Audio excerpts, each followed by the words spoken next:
थोड़ी थोड़ी ना कहीं कहीं पे बारिश होने लगी है और क्रेविंग होने लगी कि भाई समोसा चाहिए, कचौड़ी चाहिए, लेकिन वो अनहेल्दी है। तो आज मैं आपके साथ गेहूं के आटे से बना एक ब्रश के साथ बहुत ही क्रिस्पी करारा मजेदार नाश्ते की रेसिपी लेकर आई हूँ, जिसे खाने के बाद आप समोसा कचौड़ी भूल जाएंगे। हेल्दी बहुत ज्यादा है क्योंकि हमने गेहूं के आटे से बनाया है, बिना तले सिर्फ एक ब्रश से इस नाश्ते को तैयार किया है। तो चलिए करते हैं शुरू। Hi everyone, welcome back to my channel. मैं हूं छाया, स्वागत है आपका हमारे माँ बेटी किचन पर। फ्रेंड, मैंने एक बोल सेट कर लिया है, इसी से मैंने इस पर लिया है 2 बॉयल गेहूं का आटा। आटे को हमें छान के लेना है।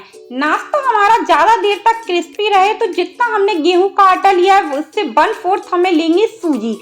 लेकिन ध्यान रखना है, सूजी जो आपको यूज करना है फाइन वाली होना चाहिए। अगर आपकी सूजी थोड़ी सी मोटी है तो आप इसको मिक्सर पर डाल के थोड़ा सा चला लीजिए, लेकिन आपको मोटी सूजी का यूज नहीं करना है। आधा चम्मच के करीब अजवाइन, 1 छोटा चम्मच या तो स्वाद के अनुसार नमक।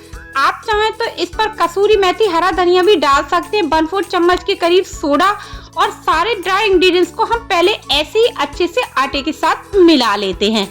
नाश्ता हमारा थोड़ा सा क्रिस्पी और खस्ता बने तो इसके लिए ना जो घर की जो चम्मच होती है ना, ये बड़ी वाली, अगर आपको इससे मेजर नहीं करना है तो घर की नॉर्मल चम्मच से 4 स्पून आप ले लीजिएगा।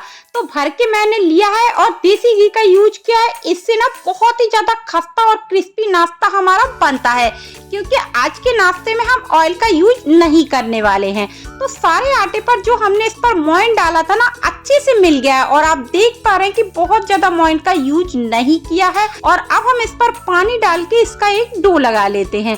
तो ध्यान रखना है, पानी हमें एक साथ नहीं डालना है, थोड़ा थोड़ा करके पानी डालेंगे और इसका एक जो पराठे जैसा डो होता है ना, वैसा ही हमें डो लगाना है। पानी जो हमने यूज किया है नॉर्मल रूम टेम्परेचर का यूज किया है। यदि आपको जल्दबाजी है ना तो आप हल्के गुनगुने पानी का यूज कर सकते हैं। इससे ना आपको डो को रेस्ट देने की जरूरत नहीं है। डो को हम थोड़ा सा मसलते हुए चिकना भी कर लेते हैं, जिससे ये डो हमारा ना फटे। तो डो तो हमारा तैयार हो गया है, बहुत ज्यादा सॉफ्ट नहीं लगाना है और इसे हम कवर कर देते हैं। कवर करके हम इसको 10 से 15 मिनट के लिए सूजी को फूलने के लिए छोड़ देते हैं। तब तक इधर गैस पर मैंने एक कढ़ाई चढ़ा दी है और इस पर हम 1 छोटा चम्मच के करीब सरसों का ऑयल डालेंगे, या तो आप जो भी कुकिंग ऑयल खाते हो उसका यूज कर सकते हैं।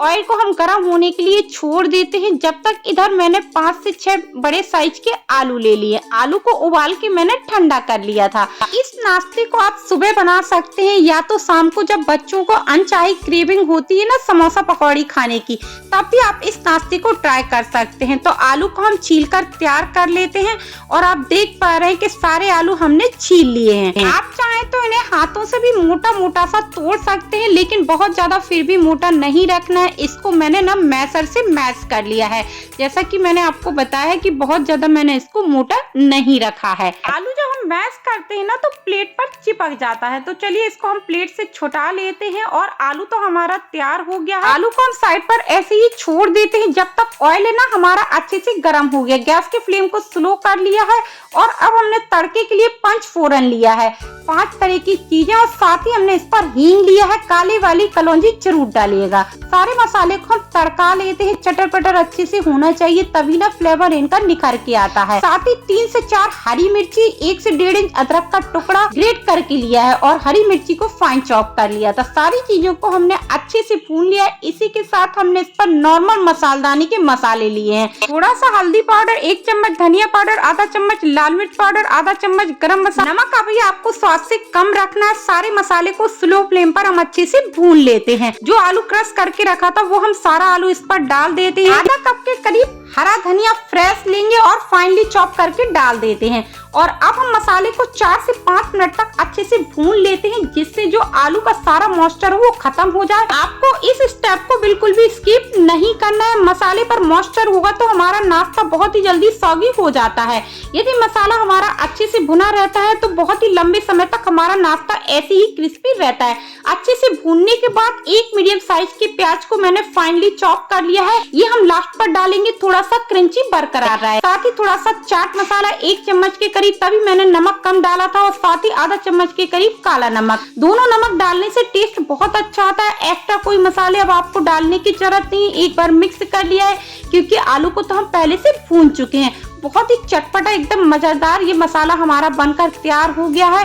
गैस को हम बंद कर देते हैं। मसाला अभी हमारा काफी गर्म है, तो एक प्लेट पर इसको खाली करके मसाले को ठंडा होने के लिए हम इसको छोड़ देते हैं। जब तक जो आटा है ना वो भी हमारा सेट हो चुका है, तो मैं आपको दिखाती हूँ कि आटे की ये पहचान होती है फूल जाने के बाद इस पर थोड़े थोड़े से बबल्स आते हैं।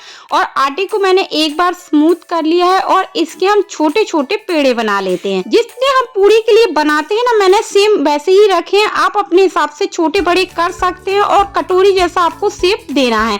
तो देखिए हाथों से ही हो जाएगा, आपको कोई बेलन वगैरह की जरूरत नहीं है। 1 से 2 चम्मच भर के या तो जितना आपको पसंद हो आप इस पर स्टफिंग डाल के ऐसे ही आप इसको बंद कर दीजिए। पानी वगैरह आपको लगाने की कोई जरूरत नहीं है। और इसको वापस से मैंने राउंड किया है, आपको चपटा नहीं करना है। ऐसे बना के आप इसको एक प्लेट पर रखते जाइए। तो फ्रेंड्स ना इतने से ना मैं 2 तरीके की बनाऊंगी, थोड़ा सा सत्तू वाले बनाऊंगी, लेकिन आज मैं आपके साथ आलू वाली शेयर कर रही हूँ। यदि आपको चाहिए हो कि सत्तू वाली कैसी बनाई जाती है तो आप कमेंट करिएगा, मैं उसकी भी आपके साथ शेयर करूंगी। तो इसी तरीके से हमें अपने सारे नाश्ते को बनाकर तैयार कर लेना है, एक प्लेट पर रखते जाना है। तो एक बैच के मैंने सारे बनाकर तैयार कर लिए हैं और ऐसे ही मैं सारे बनाकर तैयार कर लूंगी। तो देखिए इन्हें तो अभी हम साइड पर छोड़ देते हैं। हमने गैस पर अप्पे पैन चढ़ा दिया है और गैस का फ्लेम आपको बिल्कुल स्लो रखना है। आपको एक ब्रश भी घी नहीं लगेगा और आपके सारे ग्रीस हो जाएंगे। गैस का फ्लेम आपको परमानेंट स्लो ही रखना है।